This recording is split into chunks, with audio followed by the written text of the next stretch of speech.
أرأيت الذي يكذب بالدين کیا آپ نے اس شخص کے حال پر غور کیا جو دین کو جھٹلاتا ہے؟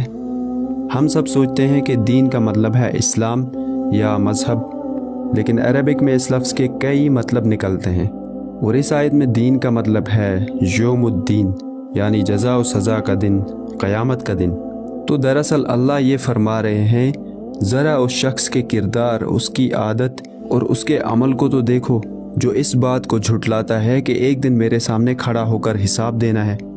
یہ سوال نہیں بلکہ ایک چیلنج ہے کہ اللہ فرما رہے ہیں کہ میں آپ کو اس کی نشانیاں بتاتا ہوں، آپ اسے اس کے عمل سے پہچان لیں گے۔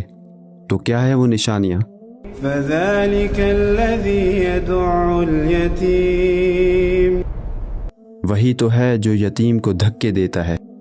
یہاں لفظ سے یدعو، اس کا مطلب صرف نظر انداز کرنا نہیں، اس کا مطلب ہے دھکے دینا، حقیر، انفیریئر سمجھ کر بھگا دینا، ذلیل کرنا۔ کچھ مفسرین نے لکھا ہے کہ اس آیت کا اشارہ ابو جہل کی طرف ہے، کیونکہ ابو جہل ایک یتیم بچے کا سرپرست تھا۔ جب وہ بچہ ابو جہل کے پاس اپنا حق مانگنے آیا تو اس نے اسے دھکے دے کر بھگا دیا، اور ایسا تو ہونا ہی تھا کیونکہ یتیموں کے ساتھ برا سلوک کرنا تو مکہ کے ان سرداروں کا پیشہ بن چکا تھا۔ ولا يحض على طعام المسكين اور مسکین کو کھانا کھلانے کی ترغیب نہیں دیتا۔ یہ آیت بہت ہی گہری ہے۔ غور کریں کہ اللہ نے یہ نہیں کہا کہ مسکین کو کھانا نہیں کھلاتا، بلکہ یہاں لفظ یحض آیا ہے جس کا مطلب ہے انکوریج کرنا، یعنی اگر وہ مسکین کو کھانا نہیں کھلا رہا تو اس کو چاہیے تھا کہ مسکین کے لیے آواز اٹھاتا اور لوگوں کو اس بات کی ترغیب دیتا کہ بھائی ہمارے شہر میں یہ لوگ بھوکے ہیں، آؤ ہم سب مل کر ان کے لیے کچھ کرتے ہیں۔ لیکن اس کے اندر ہمدردی کا احساس اس قدر مر چکا ہے کہ وہ صرف ایک خود غرض انسان بن گیا ہے جسے صرف اپنے آپ سے مطلب ہے۔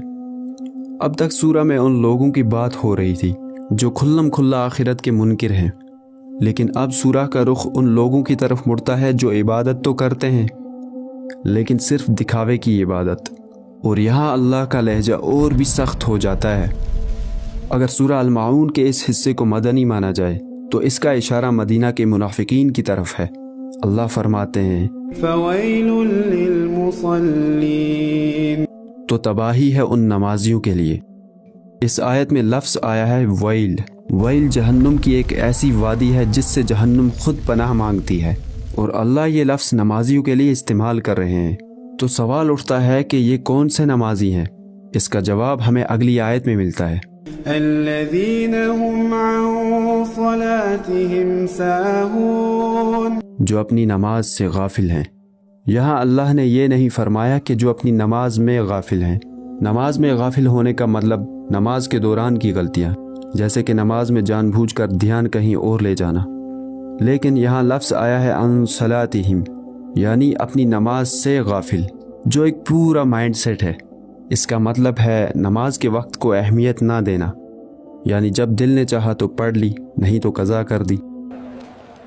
بھائی چلو نماز ادا کر لیں۔ مجھے ابھی کام ہے، میں بعد میں پڑھ لوں گا۔ بھائی نماز کے ارکان کو صحیح سے ادا نہ کرنا، یعنی نہ رکوع ٹھیک سے کرنا نہ سجدہ، نماز کی روح سے غفلت۔ نماز میں آیت تو پڑھ رہے ہیں لیکن دل و دماغ تو آفس کی فائل، دکان کا حساب یا سوشل میڈیا کی فیڈ میں اٹکا ہوا ہے۔ نماز کے پیغام کو بھلا دینا۔ نماز انسان کو غلط کاموں سے روکتی ہے، لیکن ان کی نماز انہیں جھوٹ، دھوکے اور ظلم سے نہیں روکتی۔ یہ وہ لوگ ہیں جو نماز کو اللہ کی محبت اور خوف کی وجہ سے نہیں بلکہ نماز کو ایک بوجھ سمجھ کر پڑھ لیتے ہیں۔ الذين هم يراءون وہ لوگ جو دکھاوا کرتے ہیں۔ ریاکاری، دکھاوا، یہ ایسی روحانی بیماری ہے جو ایک دیمک کی طرح نیکیوں کے پہاڑ کو کھا جاتی ہے۔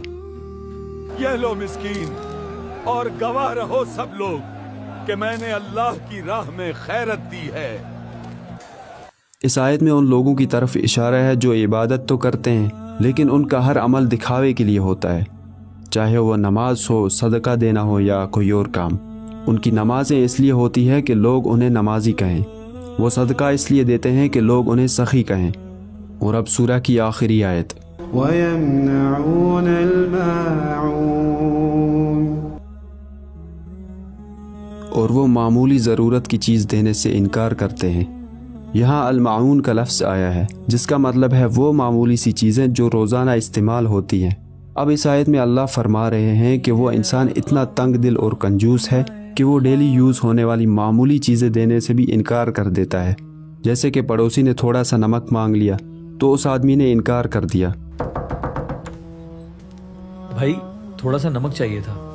بھائی ابھی کچن میں کوئی بھی نہیں ہے, مجھے نمک نہیں مل رہا. کسی مسافر نے پانی کا ایک گلاس مانگ لیا تو اس نے منہ پھیر لیا. یا کسی نے تھوڑی دیر کے لیے کلہاڑی, ہتھوڑا یا کوئی اور چیز مانگ لی تو اس نے انکار کر دیا. یہ ایسی معمولی سی چیزیں ہیں کہ جو کسی کو دینے سے ہماری دولت میں کوئی کمی نہیں آتی. اللہ کہہ رہے ہیں کہ جو شخص عبادت بھی دکھاوے کے لیے کرتا ہے اس کے دل کی تنگی کا یہ عالم ہے کہ وہ معمولی چیزیں بھی لوگوں کو دینے سے انکار کر دیتا ہے. تو ظاہر سی بات ہے جس سے اتنی چھوٹی سی بھلائی کی بھی امید نہ ہو اس کی عبادت اللہ کے یہاں کیا ہی وزن رکھتی ہوگی. اس سورہ کو ہم 2 حصوں میں بھی ڈیوائیڈ کر سکتے ہیں. پہلی 3 آیات میں ان لوگوں کا ذکر کیا گیا ہے جو کھلم کھلا آخرت کے منکر ہیں یعنی کفار. دوسرے حصے کی 4 آیات میں ان لوگوں کا ذکر ہے جو منافق, ریاکار اور تنگ دل ہیں. اب تو ہم اس سورہ کا مطلب بھی سمجھ چکے. اب سوال یہ اٹھتا ہے کہ کیا یہ سورہ اس دور کے ابو جہل اور مکہ کے باقی سرداروں کے لیے اور منافقین کے لیے ہی نازل ہوئی تھی؟ بالکل بھی نہیں. یہ سورہ ہر پڑھنے اور سننے والے کے لیے ہے. یہ ہر دور کے لیے ہے. سورہ المعون کی پہلی 3 آیت سے ہمیں سبق ملا کہ موت اور آخرت کو بھلا دینا انسان کو اتنا گمراہ کر دیتا ہے کہ انسان بے خوف ہو کر اللہ کی نافرمانیاں کرنے لگتا ہے. اور اگلی 4 آیات سے ہمیں یہ سیکھنے کو ملا کہ اللہ کو ہماری اس عبادت کی ضرورت نہیں جو ہم بوجھ سمجھ کر کریں یا دکھاوے کے لیے کریں, بلکہ نماز پڑھنے کا مقصد ہی تو یہی ہے کہ ہم ہر پل اپنے رب کو یاد رکھیں اور اس دن کو یاد رکھیں جب ہمیں اپنے رب کے سامنے کھڑا ہو کر حساب دینا ہے. یہی یاد تازہ کرنے کے لیے تو ہم نمازیں پڑھتے ہیں. ورنہ اگر قیامت تک ہمیں زندہ رہنے کی مہلت مل جائے اور ہم اس پوری زندگی کا ایک ایک سیکنڈ اللہ کے سامنے سجدے میں گزار دیں تب بھی ہم اللہ کو کوئی فائدہ نہیں پہنچا سکتے, نہ ہی اس کی ذات میں کسی طرح کی کمی یا اضافہ کر سکیں گے. آخری آیت ہمیں سکھاتی ہے کہ ہر عبادت ادھوری اور بے جان ہے جب تک ہم دوسروں کی معاونت نہ کریں, چاہے وہ پڑوسیوں کے ساتھ اچھا سلوک ہو یا کسی اجنبی ضرورت مند کی چھوٹی سی مدد. آج اسی وقت جب آپ میری یہ ویڈیو دیکھ رہے ہیں دنیا میں بہت سی جگہوں پر انسانیت کا سر کچلا جا رہا ہوگا. وہاں کے لوگ بھوک اور پیاس سے تڑپ رہے ہوں گے. ان کی راتیں کھلے آسمان تلے ٹھٹھرتی سردی میں گزرتی ہوں گی. ان کی غمگین آنکھوں میں ایک امید چمکتی ہوگی کہ کوئی تو بنے گا ہماری آواز. تو ایسے میں ہم سب پر لازم ہے کہ سورہ المعون کو نظر میں رکھتے ہوئے ضرورت مند, محتاج, یتیم و مسکین اور مظلوم لوگوں کی آواز بنیں اور جہاں تک ہو سکے ان کی معاونت کریں, نہ صرف ہمارے آس پڑوس میں بلکہ دنیا بھر کے کمزور اور بے بس لوگوں کی آواز بنیں, کیونکہ وہ بھی ہماری طرح انسان ہیں. آرام اور سکون سے زندگی گزارنے کا جتنا حق ہمیں ہے اتنا ہی انہیں بھی ہے.